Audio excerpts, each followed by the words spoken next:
Hello everyone, welcome to learning session. Start करते हैं section number 3.5 in international trade finance. 3.5 जो रहने वाला है अगेन हमारा लेटर ऑफ क्रेडिट के ऊपर ही फर्दर पब्लिकेशन जो इंटरनेशनल चैम्बर ऑफ कॉमर्स ने दिया उसके ऊपर रहने वाला है। लेटर ऑफ क्रेडिट के ऊपर अब तक हम दो टॉपिक पढ़ चुके हैं, यूसीपी 600 जिसमें लेटर ऑफ क्रेडिट के सारे रूल्स थे। देन वी स्टडीड यूआरआर 725 जिसके ऊपर रीइंबर्समेंट के सारे रूल्स थे, उसमें हमने सारी टर्म्स एंड कंडीशन देखी कि क्या क्या ज़रूरी है। अब हम पढ़ने वाले हैं सेक्शन 3.5 जो कि बताएगा स्टैंडर्ड बैंकिंग प्रैक्टिसेस। बैंकर्स को क्या क्या प्रैक्टिसेस फॉलो करनी चाहिए अगर आप लेटर ऑफ क्रेडिट इशू करते हो एंड यूसीपी 600 को अच्छे से फॉलो करना चाहते हो। देखो यूसीपी 600 जो है ना, अगर हम लॉ की लैंग्वेज में समझे तो दैट इज योर लॉ का मेन प्रोविजंस जिसमें उन्होंने रूल्स बना दिए।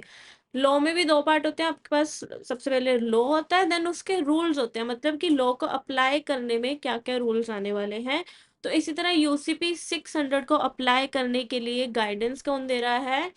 ISBP 725 international standardized banking practices 745 जो है आपको रूल्स बताने वाला है यूसीपी 600 को फॉलो करने के। बहुत डिटेल में इसको पढ़ेंगे। याद रखने वाली चीज़ें ज़्यादा है, समझने वाला जो कंटेंट था वो हम ऑलरेडी कवर कर चुके हैं। तो इसमें क्या करना है आपने, मेन पॉइंट्स के नोट्स, छोटे से नोट्स आप अपने हाथ से एक जगह पे बना के रख सकते हो ताकि आप जब ये चैप्टर को दोबारा देखना हो फटाफट वो नोट्स को देख के आपका जो है ना वो क्लियर हो जाए। वैसे तो हम आपको जो नोट्स प्रोवाइड करने वाले हैं वो भी 3 4 5 पेज में कवर हो जाता है, बहुत छोटा सा टॉपिक है। तो स्टार्ट करते हैं। एंड अगर आप ये कोर्स को डिटेल में करना चाहते हो तो आप कोर्स में एनरोल कर लीजिए। IIBF का ऐप डाउनलोड कीजिए, learning session IIBF exam app, and course में एनरोल कर सकते हैं। इसके अलावा टेलीग्राम कम्युनिटी ज्वाइन कर लीजिए, आपको बहुत बेनिफिशियल रहने वाला है। आपको जो भी आने वाले वीडियोस कोर्सेज सबकी अपडेट्स आपको यहाँ पर मिल जाएंगी। तो without wasting any further time start करते हैं हमारा आज का टॉपिक।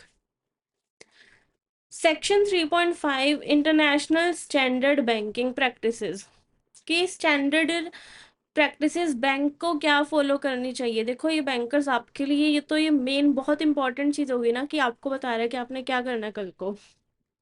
तो आईसीसी ने अपनी पब्लिकेशन 745 में एक डिटेल क्या दिया, चेकलिस्ट दिया एंड बेस्ट प्रैक्टिसेस की गाइड दी, एक रूल्स दी कि आप जब एलसी के डॉक्यूमेंट को एग्जामिन कर रहे हो, इशू कर रहे हो, तो क्या क्या चीज़ों का ध्यान रखना है।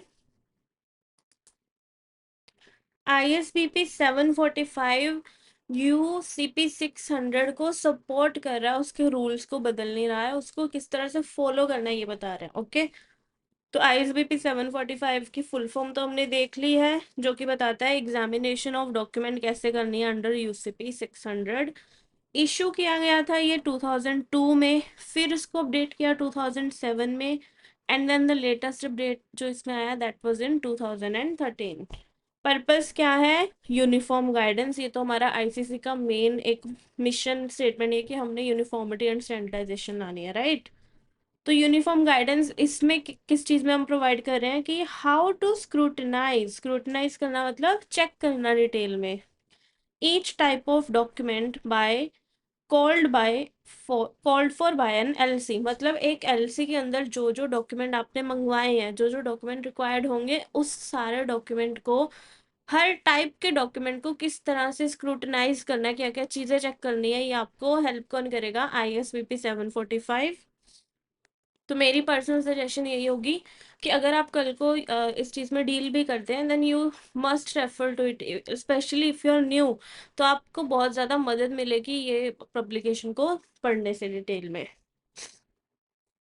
ये कोई रूल का सेट नहीं है, मतलब these are just suggestion, guidance. Rules होते हैं कि हमने ये चीज़ कर दी, ये ऐसे ही होना चाहिए। बट जो ISBP की पब्लिकेशन है ये वाली, this is some sort of suggestion, practical example आपको दी गई है एंड UCP 600 के अंदर रहकर ही ये चीज़ सारी फॉलो हो रही है। ISBP 745 का स्ट्रक्चर क्या है? सबसे पहले जनरल प्रिंसिपल्स दिए हैं, देन उन्होंने draft and calculation of maturity dates बताई है, इनवॉइसेस में क्या क्या चीज़ें होंगी, ट्रांसपोर्ट डॉक्यूमेंट में क्या क्या ध्यान रखना है, इंश्योरेंस डॉक्यूमेंट को कैसे वेरीफाई करना है, सर्टिफिकेट ऑफ ओरिजिन कैसे स्क्रूटनाइज करना है, पैकिंग या वेट लिस्ट कैसे चेक करनी है, बेनिफिशियरी की सर्टिफिकेट कैसे चेक करनी है, हेल्थ सर्टिफिकेट, मतलब हर तरह के डॉक्यूमेंट किस तरह से चेक करने हैं ये बताया गया है अलग अलग सेक्शन में। हमारे जो सिलेबस में कवर्ड है ISBP 745 का, वो कुछ प्रैक्टिकल एग्जांपल्स दिए गए हैं, कुछ स्पेशल रूल्स जो उसमें मेंशन है वो हम स्टडी करेंगे। तो सबसे पहले उन्होंने बताया कि एब्रीविएशंस क्या क्या यूज होनी चाहिए अगर हम इंटरनेशनल ट्रेड कर रहे हैं, जैसे कि हमने कमर्शियल टर्म्स भी देखे थे, राइट, FOB हो गया, CIF हो गया, तो इस तरह से और भी एब्रीविएशंस यूज होते हैं। तो क्या क्या एक्सेप्टेड है, जैसे MT आप यूज कर सकते हो for metric ton, KG use कर सकते हो फॉर किलोग्राम, तो इस तरह के सारे एब्रीविएशन क्या क्या एक्सेप्टेड है वो बताए गए हैं। Then separate certificates must be signed, मतलब अगर आपकी LC के अंदर कोई सर्टिफिकेट सेपरेटली आ रहा है, डॉक्यूमेंट स्टैंड अलोन है, मतलब वो अपने आप में ही एक अलग से डॉक्यूमेंट है, तब उसको क्या करना है, सेपरेटली साइन उस पे होना जरूरी है। बट अगर मान लो एक डॉक्यूमेंट एक ग्रुप ऑफ डॉक्यूमेंट का पार्ट है, मतलब कि आपके पास इनवॉइस आया, इनवॉइस के अंदर एक इंश्योरेंस सर्टिफिकेट उन्होंने लगा के दे दिया, तो वो एक इनवॉइस का पार्ट हो गया, तो उसमें उसके ऊपर सेपरेट साइन होने जरूरी नहीं है। बट अगर एक सर्टिफिकेट सेपरेटली ही आपके पास आ रहा है तो वहां पर साइन होने जरूरी है। Okay. Then UCP scope limits, UCP transport article apply to original transport document only, not copy, मतलब जो भी ट्रांसपोर्ट के आपको आर्टिकल्स हैं, रूल्स बताए गए हैं, वो ओरिजिनल डॉक्यूमेंट के ऊपर लगेंगे, कॉपीज यहाँ पर वर्क नहीं करेंगी। थर्ड पार्टी करेक्शन अगर कोई है, एनी हैंड करेक्शन, सॉरी, मतलब आपने बाद में कुछ चेंज किया उसमें, हैंड रिटन करेक्शन जो है उसके बाद स्टैम्प एंड सिग्नेचर होना जरूरी है थर्ड पार्टी का जिसने भी साइन किया, otherwise it will not be acceptable. मतलब ऐसे तो कोई भी बिल इशू करके बाद में उस पर चेंज कर दे, राइट, तो इस वजह से साइन एंड स्टैम्प होना बहुत ज़रूरी है। डेट्स ऑन की document, dates, draft, transport insurance, ये सारे के ऊपर इशू डेट होनी ज़रूरी है, अगर LC साइलेंट है तो भी। इंस्पेक्शन सर्टिफिकेट डेट, जो इंस्पेक्शन सर्टिफिकेशन की डेट है वो शिपमेंट के बाद की भी हो सकती है।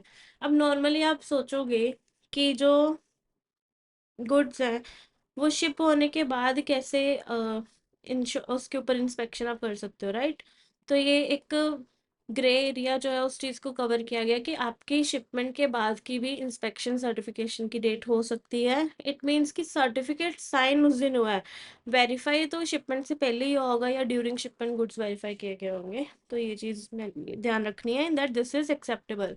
आपको MCQ में वो पूछ सकते हैं कि शिपमेंट की डेट इतनी थी, इंस्पेक्शन सर्टिफिकेट की डेट उसके बाद की बताएगी, या क्या ये चीज़ एक्सेप्टेबल है अंडर ISBP 745, तो हमारा आंसर क्या होगा, yes this is acceptable, that inspection date can be after the shipment date. Okay. Signed versus issued date, किसी भी डॉक्यूमेंट का इश्यूएंस डेट हमारे लिए मेंशन नहीं करता, हमने अगर डेज कैलकुलेट करने हैं तो वो हम साइनिंग डेट को रेफरेंस लेके करेंगे कोई भी डेज की कैलकुलेशन। डॉक्यूमेंट्स की लैंग्वेज, जो भी डॉक्यूमेंट है वो LC की लैंग्वेज के साथ मैच होना चाहिए। एंड ये हमने पहले भी एक चीज़ पढ़ी थी कि करेंसी भी जो होती है वो कौन सी होनी चाहिए, LC की करेंसी में होनी चाहिए सारी, राइट। मैथ चेक्स को, मतलब बैंक कितनी को वेरिफिकेशन करनी बैंक की रिस्पॉन्सिबिलिटी है, तो उन्होंने बोला कि बैंक सिर्फ ग्रैंड टोटल देख ले कि टोटल जो है वो इतना ही बन रहा है, इसके अलावा अगर लाइन आइटम में, मतलब कि 1000 यूनिट इंटू 2, ये हो गया 2000, इस तरह लाइन आइटम की कैलकुलेशन चेक करना बैंक की रिस्पॉन्सिबिलिटी नहीं है। बैंक क्या करेगा, यहाँ पे जितने भी आ रही हैं अमाउंट्स इन सब का टोटल चेक करना बैंक की रिस्पॉन्सिबिलिटी है, क्योंकि अगर ये सारी चीज़ें भी होगी तो बैंक का क्लैरिकल वर्क जो है बहुत ज़्यादा बढ़ जाएगा, तो इसलिए बैंक रिस्पॉन्सिबल नहीं है इस चीज़ को चेक करने में। इग्नोर्ड LC कंडीशन, LC में से new vessel but if no document is called for bank ignores it, right, अगर न्यू वेसल आती है और उसके बारे में कोई नया डॉक्यूमेंट नहीं मंगाया गया तो बैंक उस चीज़ को इग्नोर कर सकता है, बैंक के ऊपर कोई भी लाइबिलिटी नहीं है कि आपको न्यू वेसल जो है वो वेरीफाई करना चाहिए था उसके डॉक्यूमेंट। तो यहाँ पर अगेन ये बैंक को सपोर्ट कर रही है चीज। Then copy versus original rule. अगर किसी डॉक्यूमेंट की कॉपी मांगी गई है तो ये चीज आपको ध्यान रखनी है। कॉपी का मतलब क्या होता है, जैसे अगर एक कोई न्यू इनवॉइस इशू होता है तो उसमें भी होता है कॉपी A B C, हर एक कॉपी एक सेपरेट पर्पस के लिए होती है, लेकिन होता वो एक ओरिजिनल इनवॉइस ही है, उसके अलग अलग कॉपीज है। कॉपी का मतलब है कि उस पर्टिकुलर डिपार्टमेंट के लिए निकाला गया इनवॉइस, राइट। इसका मतलब ये नहीं कि आप एक मेन इनवॉइस की फोटोकॉपी उनको चिपका दो। तो ये चीज बहुत इंपॉर्टेंट है कि when we say copy it means we need the original document. यहाँ पे फोटोकॉपीज आप एज अ बैंकर एक्सेप्ट नहीं कर सकते हो। तो एज अगर आप कल को कोई एलसी को वेरीफाई कर रहे हो एंड आपके पास इनवॉइस जो है वो फोटोकॉपी में आता है तो आप उस चीज को एक्सेप्ट नहीं करोगे। You will ask for the original invoice या ओरिजिनल सर्टिफिकेट या ओरिजिनल जो भी चीजें हैं वो ओरिजिनल में आपको मांगनी होंगी। Multiple invoice originals. सी जैसे अगर 3 ओरिजिनल रिक्वायर्ड हैं तो तीनों तीन ही प्रोवाइड किए जाएं, कोई भी एक्स्ट्रा कॉपी की जरूरत नहीं होगी। बिल ऑफ एक्सचेंज के क्या रूल्स हैं कि इशूइंग बैंक के ऊपर ड्रॉ किया जाना चाहिए इफ एलसी स्टेट सो। मतलब जो बिल ऑफ एक्सचेंज सेलर अगर कोई ड्रॉ करने वाला है, अगर एलसी में लिखा है इशूइंग बैंक के ऊपर ड्रॉ करो तो इशूइंग बैंक के ऊपर ही होना चाहिए वो। Then usance maturity, due date on holiday, pay on next banking day. मतलब अगर आप मान लो आपका बिल था 31 जुलाई का एंड उसमें 15 दिन बाद पेमेंट होनी थी, तो 15 दिन बाद पेमेंट तो बन गई 15 अगस्त की, राइट। अब इंडिया में 15 अगस्त को क्या होता है, इंडिपेंडेंस डे होता है, हमारे बैंक तो बंद होंगे, राइट। तो इसका मतलब बैंक को 15 अगस्त को पेमेंट करनी होगी क्या? नो, बैंक कब पेमेंट कर सकता है? नेक्स्ट बैंकिंग डे जब भी आएगा। इसमें अगर मान लो ड्यू डेट हमारी संडे को भी बन जाती है तो संडे तो बैंक का वर्किंग डे नहीं है, तो मतलब उससे अगला जो भी वर्किंग डे होगा उस दिन बैंक ने पेमेंट करनी है। तो ये हो गया हमारा ड्यू डेट कैलकुलेशन के अंदर हेल्प करने के लिए। Okay. Then we have bill of exchange rule हो गया, मेच्योरिटी हो गया। Then we have draft amount must match. मतलब ड्राफ्ट के ऊपर जितनी अमाउंट हो वो एग्जैक्टली एलसी के साथ मैच होनी चाहिए एंड बाकी डॉक्यूमेंट में भी मैच होनी चाहिए। अमाउंट आप हर जगह पे डिफरेंट नहीं डाल सकते हो, तो ये चीज़ ध्यान रखनी है। मतलब ये सारे छोटे छोटे पॉइंट्स हैं, अगर ये मैच नहीं होते उसका कॉन्सिक्वेंस क्या होगा, एलसी का क्लेम डिनाई किया जा सकता है। तो ये चीज़ें ध्यान रखनी है as a banker. Instalment and partial shipment. अगर पार्शियल शिपमेंट अलाउड हैं तो वो सारे क्या होने चाहिए, जितना पीरियड आपको बोला गया उसी के अंदर आने चाहिए सारे शिपमेंट, वरना अगेन आप क्लेम देने से मना कर सकते हो। डिफरेंट ट्रक्स या वेसल्स। अगर two truck same day is equal to partial shipment unless LC allows. मतलब अगर सेम डे में ही 2 ट्रक के अंदर सारा सामान आ जाता है तो उसको भी पार्शियल शिपमेंट ही माना जाएगा, अनलेस एलसी के अंदर अलाउड है कि आप मल्टीपल वेसल या मल्टीपल व्हीकल के अंदर आप ला सकते हो। Insurance addressee must name insured party, avoid to bearer. इसका मतलब क्या हो गया कि जो इंश्योरेंस का डॉक्यूमेंट है उसके ऊपर क्लियरली मेंशन होना चाहिए कि इंश्योरेंस का क्लेम किस पार्टी को मिलेगा, ताकि कोई और उस डॉक्यूमेंट का मिसयूज ना कर सके। एंड टू बेयरर तो आपको हमेशा अवॉइड करना है, क्योंकि टू बेयरर का मतलब क्या हो गया, जिस पर्सन के भी पास वो सर्टिफिकेट हाथ लग गया वो उसको जाके क्लेम को ले लेगा। तो ये चीज़ बहुत ज़्यादा खतरनाक हो सकती है, इसलिए आपको हमेशा अवॉइड करना है बेयरर, राइट। देन आता है ओरिजिन सर्टिफिकेट। आपको मालूम होगा कि अगर आप इंटरनेशनल ट्रेड करते हो तो वहाँ पे सर्टिफिकेट ऑफ ओरिजिन काफ़ी इंपॉर्टेंस रखता है एक document.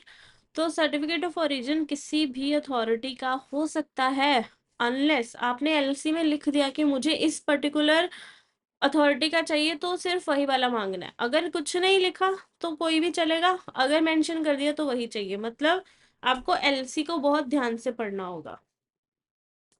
Packing list, wait list, ये सारी चीजें आ जाती हैं। इसमें क्या करना है, any party can issue unless LC demand specify specific issue. Okay. Total on packing list only, overall total आपको चेक करना है, लाइन बाय लाइन डिटेल आपको चेक करने की ज़रूरत नहीं है, आप उसके लिए रिस्पॉन्सिबल नहीं हो। बेनिफिशियरी के सर्टिफिकेट जो भी हैं वो साइंड होने चाहिए एंड किसी भी दूसरे डॉक्यूमेंट के साथ कॉन्फ्लिक्ट नहीं होना चाहिए, सारे कंसिस्टेंट होने चाहिए आपस में। इंस्पेक्शन और shipment date must be dated on और बिफोर शिपमेंट, नॉट आफ्टर। अब यहाँ पर हमारा थोड़ा सा कॉन्फ्लिक्ट हो गया क्योंकि हमने यहाँ पे पढ़ा, अभी ऊपर हमने पढ़ा था inspection certificate date, right. Inspection का सर्टिफिकेट जो है उसकी डेट शिपमेंट के बाद हो सकती है, ठीक है, दोनों चीजों को बहुत ध्यान से समझो। और यहाँ पर है इंस्पेक्शन की डेट। मान लो मैंने गुड्स कहीं पर भिजवाने थे और मैंने 14 तारीख को उसकी इंस्पेक्शन करवा ली। ओके, यहाँ पर इंस्पेक्शन होगी, इंस्पेक्शन के बाद 20th को मान लो मैंने शिपमेंट कर दी एंड उसके बाद उस पर्सन ने मुझे 22 को इंस्पेक्शन सर्टिफिकेट इशू करके दिया जिससे मैंने इंस्पेक्शन करवाई थी। तो ये केस तो हो गया एक्सेप्टेबल क्योंकि इंस्पेक्शन की डेट पहले है शिपमेंट से, इंस्पेक्शन सर्टिफिकेट की अगर बाद में भी है वह चल जाता है। लेकिन अगर मैं कहीं पे ऐसा बोल दूं कि 20 तारीख को शिपमेंट हुई है और 21 तारीख को मैंने इंस्पेक्शन कराई है, that thing is not applicable. तो ये चीज मतलब सुनने में सेम लग सकता है बट बहुत माइन्यूट सा डिफरेंस है, आपको बहुत याद रखना है। सर्टिफिकेट की डेट बाद की एक्सेप्टेबल है। सर्टिफिकेट डेट क्या होती है, जिस दिन पर्टिकुलर अथॉरिटी ने साइन करके दे दिया उसको, बट उसके लिए जो इंस्पेक्शन हुई है वो तो पहले ही हुई होनी चाहिए ना, तो ये चीज वो यहाँ पर मेंशन कर रहे हैं। एग्जाम्पल समझते हैं, एक एलसी के क्लोज में क्या मेंशन किया है, documents must comply with UCP 600 and ISBP 745, present 3 original of invoice, packing list, bill of lading and insurance policy. तो अब हम एक एक चीज करके याद करते हैं, ठीक है। अगर 3 ओरिजिनल इनवॉइस बोला तो इसका मतलब आपको 3 ही कॉपीज देनी है एंड फोटो कॉपी नहीं, ओरिजिनल हमें चाहिए और 3 से ज्यादा की जरूरत नहीं पड़ेगी। पैकिंग लिस्ट आ गई, पैकिंग लिस्ट में क्या याद रखना है, आपको सिर्फ टोटल चेक करने होंगे, लाइन बाय लाइन डिटेल नहीं चेक करनी। बिल ऑफ लेडिंग की डेट को आपने ध्यान रखना है क्योंकि उसकी डेट से आप क्या कैलकुलेट करोगे कि आपका पेमेंट कब ड्यू होती है, यूजेंस पीरियड कैलकुलेट होगा। और इंश्योरेंस पॉलिसी के ऊपर इंश्योरर कौन है, इंश्योर्ड कौन है, वो पर्टिकुलरली पर्सन का नेम मेंशन होना चाहिए, आपको ये चेक करना है। ना कि ये मेंशन हो कि टू बेयरर, बिकॉज उसका मतलब जिस किसी के पास भी वो सर्टिफिकेट या पॉलिसी चली गई वो जाके क्लेम ले लेगा। फिर शिपमेंट 100 MT, क्या MT एक एक्सेप्टेड एब्रीविएशन है, ये हमने पढ़ा। MT metric ton of coffee beans for FOB Santos Brazil. तो FOB से हम हमारे इनको टर्म्स को रिवाइज करके देखें। FOB सेंटोस ब्राजील का मतलब क्या हो गया कि सेंटोस के पोर्ट में आपने गुड्स पहुंचा के उनको, जब शिपिंग पे बोर्ड हो गए वो गुड्स, राइट, जैसे ही आपने उनको बिल ऑफ शिप के ऊपर बोर्ड हो जाएंगे गुड्स तो आपके क्या हो जाएंगी, सेलर की रिस्पॉन्सिबिलिटी खत्म हो जाएगी। तो FOB का मतलब ये हो गया। Partial shipments allowed within instalment period 1 to 31 में, मतलब 1 महीने के अंदर ही आपको सारा 100 metric ton of coffee bean लाना पड़ेगा। अगर आपने 1 अगस्त भी 1 जून भी कर दिया तो वो चीज़ एक्सेप्टेबल नहीं होगी, आपको इंस्टॉलमेंट पीरियड के अंदर ही सब कुछ कवर करना होगा। And certificate of origin issued by Brazilian coffee board. अब जब ब्राजीलियन कॉफी बोर्ड हमने लिख दिया तो किसी और अथॉरिटी का एक्सेप्टेड नहीं होगा, आपको इसी का सर्टिफिकेट ऑफ ओरिजिन ला के देना है। तो इस तरह से ISBP के सारे चेक्स हो गए, यही हमने नीचे लिखे हैं, दैट